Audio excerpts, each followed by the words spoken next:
Bem-vindos a mais uma análise aprofundada. Hoje, o nosso material nos leva a um período assim, bem sombrio e complexo, né? Vamos investigar a história e os mecanismos da Inquisição. Isso, a gente vai se basear principalmente no capítulo 5 do Livro dos Mártires, uma fonte específica para esse olhar. Exato. E a nossa tarefa aqui é tentar extrair o essencial desse relato. Sabe, como essa instituição surgiu, como é que ela operava com tanto poder aparente? E qual foi o impacto real, né? Olhando os detalhes, os casos que a fonte traz. Isso. É para quem busca entender um tema denso como esse, mas de forma mais direta, acho. Ok, vamos mergulhar nisso. Vamos lá. O Livro dos Mártires, essa fonte que a gente está usando, ele se apresenta como um registro das perseguições, né? Principalmente contra cristãos protestantes depois da Reforma. Mas aqui foca na Inquisição em si. Uma instituição que, por séculos, foi um braço poderoso e francamente temido da Igreja Católica, né? Especialmente contra os chamados hereges. Exatamente. Um instrumento de controle doutrinário muito forte. E como é que essa engrenagem toda começou a girar? A fonte que a gente tem aponta lá para o início do século XIII com o Papa Inocente III. Isso. A preocupação dele era com movimentos que já questionavam a doutrina oficial da igreja, sabe? Grupos que vieram bem antes da Reforma Protestante mesmo. Ah, entendi. Tipo os cátaros, valdenses. Exato. E aí ele criou essa figura dos inquisidores. A função era investigar e punir essas dissidências, essas heresias. E a figura-chave no começo, segundo o texto, foi Domingo de Gusmão, que depois virou São Domingos, o que deu ainda mais peso para a função, né? Com certeza. Ele começou de forma itinerante, viajando, mas logo viram que precisava de algo mais fixo, mais estruturado. E aí veio o primeiro tribunal permanente em Tolouse, na França, com o próprio Domingo à frente, né? Isso. E a partir dali, o modelo começou a se espalhar. Vários países católicos adotaram estruturas parecidas. Mas a fonte dá um destaque bem grande para a Inquisição Espanhola. Diz que foi a mais implacável, talvez? A mais poderosa. Sim, o texto enfatiza isso. Diz que o poder dela era tão grande que chegava a influenciar os próprios reis da Espanha. Era quase um Estado dentro do Estado. E a crueldade? A fonte menciona isso como uma ferramenta deliberada, para impor a conformidade religiosa, para gerar medo mesmo. É o que parece. E é interessante ver o apoio de gente de fora da igreja. O imperador Frederico II, lá por 1244, se declarou protetor da Inquisição. Sério? E o que ele fez? Olha, ele chegou a decretar a pena de morte na fogueira para hereges teimosos e prisão perpétua para quem se arrependesse. Um apoio bem forte. Nossa! E por quê? A fonte dá alguma pista? Levanta uma hipótese interessante. Diz que talvez esse zelo todo fosse para afastar boatos sobre a própria fé do Frederico. Diziam que ele poderia ter se convertido ao islamismo. Então ele teria exagerado na defesa do catolicismo para provar o contrário. Faz sentido. Usar a repressão nos outros para se proteger. Uma estratégia política, talvez? Pode ser. E quem eram as peças dessa máquina toda? A estrutura que a fonte descreve é complexa. 3 inquisidores principais, né? Tinha o fiscal, que era o acusador. Isso. Secretários, magistrado, mensageiro, um receptor focado especificamente nos bens que eram confiscados. Ah, essa figura é importante. Sim, carcereiro, um administrador para esses bens também, assessores diversos, os carrascos, claro, e até médicos. Médicos. Para quê? Para manter a pessoa viva para mais tortura. Provavelmente para avaliar a resistência à tortura ou para testar alguma coisa no processo. E o ponto-chave, todos eles sob juramento de segredo absoluto. O segredo era parte da força da coisa toda, né? Criava um clima de incerteza, de medo. Totalmente. E o que levava alguém a parar ali? As acusações eram muito amplas. Isso que é fascinante, ou melhor, assustador, a elasticidade do termo heresia. Qualquer coisa contra os dogmas, né? Ou as tradições da igreja. Dito ou escrito. Exato, mas ia muito além disso. Acusações de magia, por exemplo. Ou, e isso é central para a época da Reforma, ler a Bíblia na língua comum. Que era o que os reformadores queriam, que as pessoas tivessem acesso direto ao texto. O de judaico ou Corão muçulmano podia ser motivo para a acusação. Então a rede era bem ampla mesmo. E o processo em si, como funcionava? A fonte pinta um quadro bem sombrio. Extremamente severo. Pouquíssima chance de defesa real ou de misericórdia, principalmente se o acusado fosse visto como protestante. A simples suspeita já era perigosa.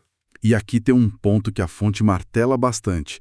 Ter dinheiro, ter bens, era um risco adicional. Fala na rapacidade dos inquisidores. Sim, sugere que o confisco de bens não era só uma consequência, mas talvez um motor por trás de muitas acusações, uma fonte de renda para a instituição e para os envolvidos. Isso torna tudo ainda mais sinistro. E o processo em si? Os detalhes. Terríveis pela descrição. O acusado nunca sabia quem o tinha denunciado, não confrontava as testemunhas, era tudo secreto. Então a defesa era praticamente impossível. Quase nula. Todo o sistema, segundo a fonte, era montado para a pessoa acabar se incriminando. Usavam ameaças, isolamento e a tortura, claro. Tortura para obter a confissão. Exato. E resistir à Inquisição, questionar o processo, era considerado um ato gravíssimo, quase suicida. O objetivo era o terror psicológico e físico. E nem ser nobre adiantava muito pelo visto. A fonte diz que não. O status social podia até adiar um pouco, talvez, mas não oferecia proteção real se a Inquisição decidisse agir. E as punições? O que acontecia depois da condenação? Variava. Podia ser açoites públicos, mais tortura, ser condenado a remar nas galés, um trabalho forçado brutal, ou a morte, geralmente na fogueira. E quase sempre perdia tudo, né? O confisco de bens era a regra. Praticamente sempre. Isso nos leva a um ritual público muito conhecido que a fonte descreve, o auto de fé. Ah, sim. Aquela cerimônia pública. Exato. Era onde as sentenças eram lidas em voz alta e, muitas vezes, as execuções aconteciam ali mesmo, na frente de todo mundo. Um espetáculo de poder. A fonte detalha um específico, em Madrid, 1682. Como foi? Uma procissão enorme pela cidade, a corte real presente. E um detalhe simbólico muito forte que o texto aponta. O trono do grande inquisidor foi colocado num lugar mais alto que o trono do próprio rei. Uau! Para deixar claro quem mandava ali, né? Exatamente. Naquele dia específico, segundo o relato, 21 pessoas foram queimadas vivas. Havia também judeus condenados a outras penas severas. E menciona uma jovem judia. Sim, de 17 anos, que teria implorado por misericórdia à rainha, que estava assistindo, mas nada. A rainha não podia ou não quis intervir. Que coisa terrível! E era um evento longo, né? Longuíssimo. Começava com uma missa, que nesse caso durou do meio-dia até as 9 da noite. E o rei era obrigado a assistir a tudo. Era parte do juramento dele. Defender a fé e apoiar a Inquisição. Para conseguir essas confissões e manter essa submissão toda, a tortura era um método-chave, né? Central. A fonte traz um relato anônimo, que seria de uma vítima, detalhando alguns métodos. É bem pesado, mas acho importante para a gente entender a brutalidade que o texto descreve. Sim, vamos lá. O que esse relato diz? Descreve 3 tipos principais de tortura, que podiam ser aplicados em sequência, geralmente até 3 vezes no total, se a pessoa resistisse. Meu Deus. Na primeira, a pessoa era deitada numa espécie de plataforma, colocavam anéis de ferro no pescoço e nos pés para prender, aí amarravam cordas finas nas coxas, passavam por baixo da plataforma e esticavam com força. A ideia era cortar a carne, às vezes até o osso. Repetiam isso se não confessasse. Que horror. E a segunda? A segunda era focada nos braços. Forçavam os braços para trás, com as palmas das mãos viradas para fora, amarravam os pulsos e puxavam com um torno, um tipo de roldana. até as costas das mãos se tocarem atrás. Isso deslocava os ombros violentamente. E depois? Tinha um cirurgião presente, para recolocar os ossos no lugar depois. Para a pessoa poder, teoricamente, aguentar mais ou sobreviver para a confissão ou execução. Inacreditável. E a terceira? A terceira, essa vinha geralmente uns 2 meses depois se a pessoa ainda não tivesse confessado ou morrido. Envolvia uma corrente de ferro grossa em volta do corpo e nos pulsos. A pessoa ficava de costas contra uma tábua com mais polias. Uma corda era esticada por um torno, pressionando e achatando o estômago e deslocando de novo os pulsos e os ombros. Aplicavam 2 vezes seguidas. E a cirurgião de novo? Sim. O resultado mais comum dessas torturas, se a pessoa sobrevivesse, era a invalidez permanente. Não tinha como sair ileso. É difícil até processar essa descrição. Vamos tentar ver como isso afetava as pessoas na prática, com os casos que a fonte traz. Tem o Nicholas Burton, um mercador inglês. Isso, preso em Cádiz, lá por 1560. A acusação inicial, segundo a fonte, foi um pretexto qualquer, mas na prisão ele começou a falar sobre a fé protestante dele com outros presos. E isso chamou a atenção errada. Exatamente, foi transferido para Sevilha, para a prisão da Inquisição que ficava em Triana. O processo todo foi secreto, como era o padrão.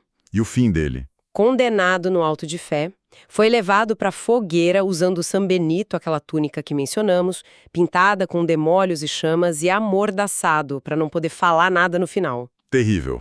A fonte diz que ele morreu com uma calma impressionante, tanto que os inimigos teriam comentado que só podia ser coisa do diabo essa tranquilidade diante da morte. E claro, os bens dele foram todos confiscados. E a injustiça não parava nele, né? Tinha um agente dele, John Fronton. Foi tentar recuperar os bens. Sim, porque parte dos bens nem era do Burton, era de outro mercador.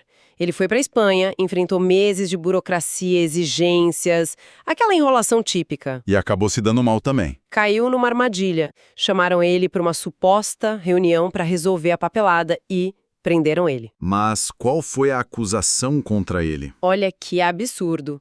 Segundo a fonte, a acusação foi que ele rezou a Ave Maria sem a parte final. Santa Maria, Mãe de Deus, rogai por nós pecadores. Interpretaram isso como se ele estivesse negando a intercessão dos santos? Por causa disso, parece um pretexto muito frágil. Totalmente, mas foi o suficiente. Perdeu os bens que ele estava tentando recuperar e ainda ficou preso por 1 ano. Mostra bem essa arbitrariedade que a fonte descreve. O texto cita outros ingleses que sofreram também.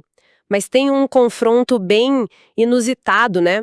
Um tal de M. de Lelau, comandante francês, contra a Inquisição de Zaragoza. Ah, sim, esse caso é bem diferente. Foi durante a Guerra da Sucessão Espanhola. O de Lelau estava comandando as tropas francesas ali e precisava de dinheiro, de contribuições das autoridades locais, incluindo o clero. E os dominicanos, que eram ligados à Inquisição, não quiseram pagar. Exato. Se recusaram a dar dinheiro vivo, em vez disso ofereceram umas imagens de santos feitas de prata. E o que o de Lelau fez? A resposta dele foi genial e sarcástica. Ele aceitou as imagens, mas disse que ia mandar derreter tudo para fazer moeda, para que os santos pudessem viajar pelo mundo como os apóstolos, sendo úteis de verdade. Que resposta! Imagina a reação dos dominicanos. Ficaram furiosos. Tentaram incitar o povo contra ele, fizeram uma procissão, mas não deu certo. Aí eles partiram para a arma que tinham. Excomungaram o de Lelau. E ele? Aceitou a excomunhão? Que nada. Ele virou o jogo, excomungou os inquisidores de volta. Uma ousadia tremenda para a época. Não acredito. E parou por aí? Não, ele foi além. Mandou prender os inquisidores principais e usou o prédio da Inquisição como quartel para os soldados dele. Tomou o prédio da Inquisição. E aí vem a parte mais chocante que a fonte revela, né? Pois é. Ao ocupar o prédio, as tropas francesas libertaram cerca de 400 prisioneiros que estavam lá dentro. E entre eles, cerca de 70 jovens mulheres. Que estavam ali por quê? Segundo o relato da fonte, elas eram mantidas ali como uma espécie de harém particular pelos 3 inquisidores-chefes, usadas para satisfazer os desejos deles. Meu Deus. dentro do prédio da Santa Inquisição. Exatamente. O arcebispo local tentou abafar o escândalo, mas o delegado fez questão de expor tudo. Foi uma situação tão absurda que nem o rei espanhol da época, Filipe V, pôde fazer muita coisa contra o delegado. Que história. Isso levanta de novo a pergunta. Por que os governantes, os reis, não acabavam com esse poder todo da Inquisição se chegava a esse ponto? A fonte sugere que era uma combinação de fatores. Uma superstição muito profunda na sociedade, o peso da tradição religiosa e talvez um medo real do poder da própria instituição. E para ilustrar isso, tem o caso trágico do príncipe Dom Carlos, filho do rei Filipe II da Espanha. Sim, um caso terrível. Dom Carlos é descrito na fonte como um jovem inteligente que via os problemas no poder do papado, odiava a Inquisição e até prometeu que ia acabar com ela se chegasse ao trono. Uma ameaça direta ao sistema. Com certeza, os inquisidores perceberam o perigo. Começaram a conspirar, espalhar boatos sobre ele, minar a posição dele com o pai. E o pai, o rei Filipe II? O rei é descrito como extremamente fanático e talvez com medo do poder da Inquisição também. A fonte diz que o próprio Filipe II entregou o filho para ser julgado e condenado pela Inquisição. O próprio pai entregou o filho para a morte. É o que a fonte relata. Dizem que deram a Dom Carlos a escolha de como morrer, e ele teria escolhido a sangria, morrer sangrando numa banheira de água quente. Um fim horrível para um príncipe que ousou desafiar a Inquisição. Que coisa mais sombria. E a perseguição não parava em príncipes ou mercadores, né? Atingia até intelectuais da própria igreja. Sim. Tem o caso do Dr. Egídio. Era um teólogo respeitado, professor em Alcalá.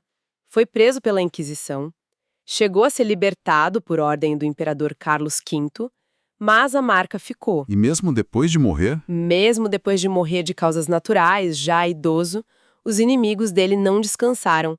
Desenterraram os restos mortais dele, fizeram um julgamento póstumo e queimaram os ossos em praça pública. Que ódio póstumo é esse? Mostra o alcance da perseguição, né? E o amigo dele, Dr. Constantino, também sofreu. Era um pregador muito popular, eloquente, mas criticava a simonia, a venda de cargos e favores na igreja. Outro alvo perigoso para eles. Exato! Acharam os livros dele considerados perniciosos, com uma senhora chamada Isabel Martin, e isso foi o estopim.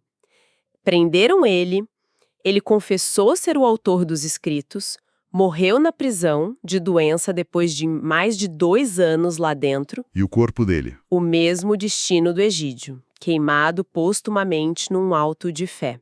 E ainda tem casos de reações extremas quase desesperadas, né? Como o daquele mercador inglês em Lisboa, William Gardiner. Ah, sim. Esse é um caso de um ato de protesto muito radical.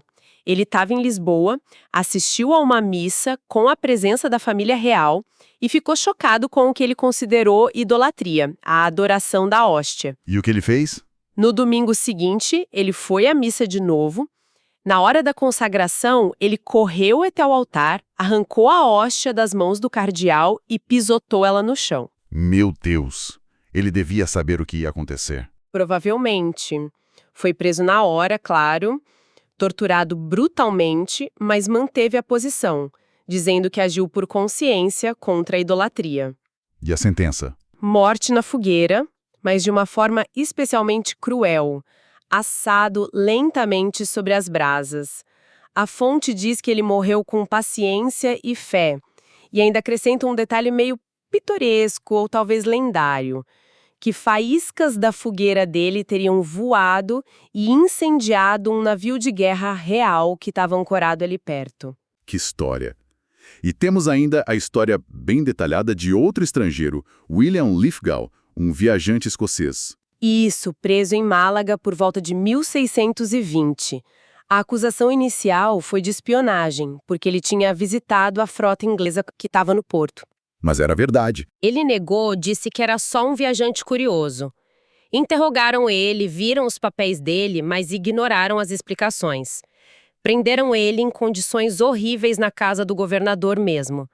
Acorrentado, passando fome, no escuro. E a tortura? Pesadíssima. A fonte fala em tortura no potro por 5 horas seguidas, mais de 60 tormentos diferentes aplicados. Ele ficou aleijado. Depois, deixaram ele na cela e o governador teria mandado jogar verme sobre ele. Foi ajudado às escondidas por um escravo turco e uma escrava negra que lhe davam um pouco de comida e limpavam as feridas. Que nível de crueldade. E a acusação mudou. Sim, depois de traduzirem os escritos que acharam com ele, mudaram a acusação de espionagem para heresia. Pressionaram muito para ele se converter ao catolicismo com visitas de um inquisidor e jesuítas. Ele recusou. Qual seria a sentença final? Mais 11 tipos de tortura e depois ser levado para Granada para ser queimado na fogueira. Ele sobreviveu a essas torturas adicionais inacreditavelmente. E aí acontece a reviravolta. Quase um milagre, pelo relato. Um criado flamengo que trabalhava para um nobre espanhol amigo do governador, ouviu o governador contar a história toda do Lithgow, talvez se gabando. O criado ficou tão perturbado com a injustiça que procurou o feitor comercial inglês na cidade, um Mr. Wilde. E o que o feitor fez? Ele e outros feitores ingleses agiram rápido. Contataram o embaixador inglês em Madrid, Sir Walter Aston. O embaixador interveio diretamente com o rei da Espanha. E conseguiu. Conseguiu. Uma ordem real foi emitida para soltar Lithgow imediatamente. Ele foi libertado na véspera da Páscoa, levado às pressas para um navio inglês. Nossa, por muito pouco. Muito pouco mesmo. Ele sobreviveu, voltou para a Inglaterra, recebeu até ajuda do rei James I para se recuperar, mas ficou inválido para o resto da vida. E nunca conseguiu reaver os bens e papéis que tinham confiscado, apesar das promessas do embaixador espanhol na Inglaterra. Uma história longa, mas que ilustra tudo. A brutalidade, a mudança de acusações, a burocracia, a crueldade gratuita e a salvação que veio quase por acaso. Exatamente, mostra a máquina funcionando em detalhes. Depois de ouvir tantos exemplos assim, qual foi a dimensão real disso tudo? A Inquisição chegou a quantos lugares? Matou quanta gente? A fonte admite que números exatos são impossíveis de ter, mas afirma que a Inquisição estava presente em praticamente todos os lugares onde o papado tinha influência e poder na época. Menciona Goa, na Índia, colônias na América do Sul, até os Países Baixos por um tempo. Mas tem alguma estimativa, mesmo que geral? O texto tenta fazer um cálculo focado na Espanha, que foi onde ela foi mais forte e duradoura. Diz que havia uns 17 tribunais principais. Se cada um queimasse, em média, umas 10 pessoas por ano, que a fonte acha conservador para muitos períodos, e isso por séculos. A conta fica alta? Fica. A estimativa que a fonte apresenta é de cerca de 32 mil pessoas queimadas vivas só na Espanha ao longo dos séculos. 32 mil? E isso sem contar os outros critérios. A fonte estima mais uns 309 mil condenados a outras penas severas, como prisão perpétua, exílio, confisco de bens total ou que foram queimados em efígie, um boneco representando a pessoa, geralmente quando ela já tinha morrido ou fugido. E ainda tem os que morreram por causa da tortura, ou nas masmorras. Exato. E o impacto nas famílias, que perdiam tudo, ficavam marcadas por gerações.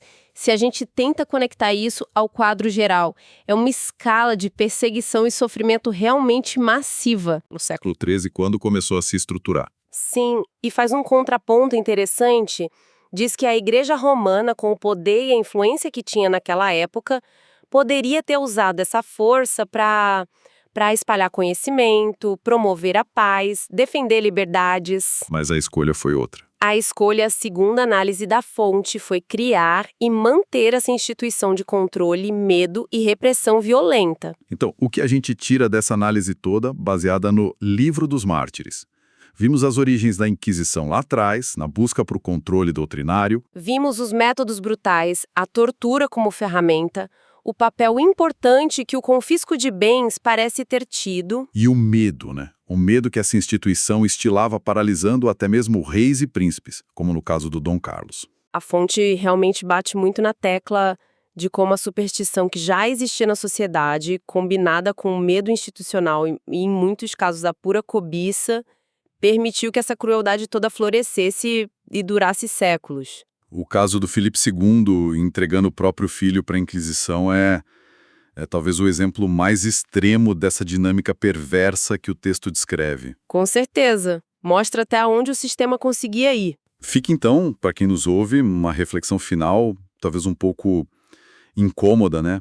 O relato que analisamos sugere como sistemas de crença, quando se tornam absolutos, quando ganham poder demais e são protegidos de qualquer questionamento, Podem levar a resultados profundamente desumanos. Podem anular a empatia mais básica, a própria razão. exato. E aí a pergunta que fica é: que mecanismos são esses, sociais, psicológicos, políticos, que permitem que estruturas assim tão destrutivas se formem e se mantenham por tanto tempo? E, talvez mais importante ainda, como é que a gente pode, hoje, olhando para trás, mas também para o presente, identificar sinais de alerta para dinâmicas parecidas, em qualquer contexto que seja?